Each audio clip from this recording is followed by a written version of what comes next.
Ako si Mark Angelo Barro at ngayon ibabahagi ko sa inyo ang tungkol sa Legacy of Heroes, the story of Bataan and Corregidor.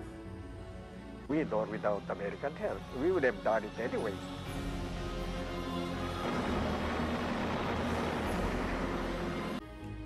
Ang dokumentaryo tungkol sa Bataan at Corregidor ay nagbibigay diin sa mga mahalagang bahagi ng kasaysayan ng Pilipinas noong panahon ng World War II. Naroroon ang mahirap na laban ng mga Pilipino at Amerikano laban sa mga Hapones mula 1941 hanggang 1942.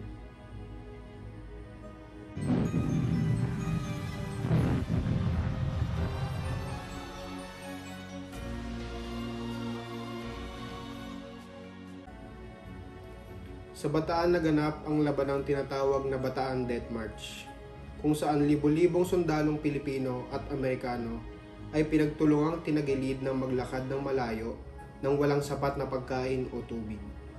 Ito ay isa sa mga pinakamahirap na bahagi ng kanilang pagkakabihag ng mga Hapones. We were faced with an enemy that was determined to eradicate you. They underestimated the Japanese, and we paid the price for that.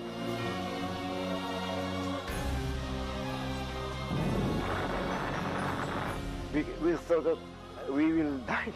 We had no idea that we were going to get no reinforcements.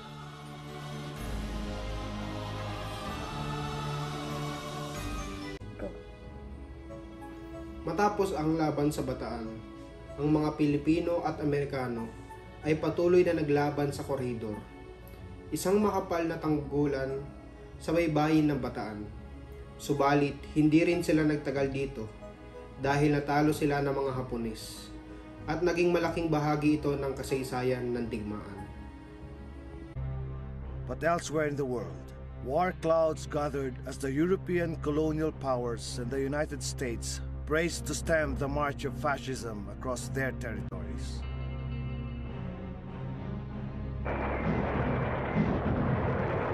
After the US opposed Japan's invasion of China, it became clear that the two military powers were on a collision course. At some point, the Japanese would consider hitting US bases around the world, making the Philippines an obvious target. Ang dokumentaryo ay nagbibigay pugay sa mga Pilipino at Amerikano na lumaban at nagbuwis ng kanilang buhay sa labanang ito. Ipinapakita nito ang pagiging matatag at matapang na mga sundalo at mga sibilyan na sumusuporta sa kanila. Despite the danger, many believed that Japan would not dare challenge the might of the United States. The myth of American invincibility gave Filipinos a false sense of security. Ang Bataan Death March ay naging simbolo ng matinding hirap, kalupitan at pag-aalipin.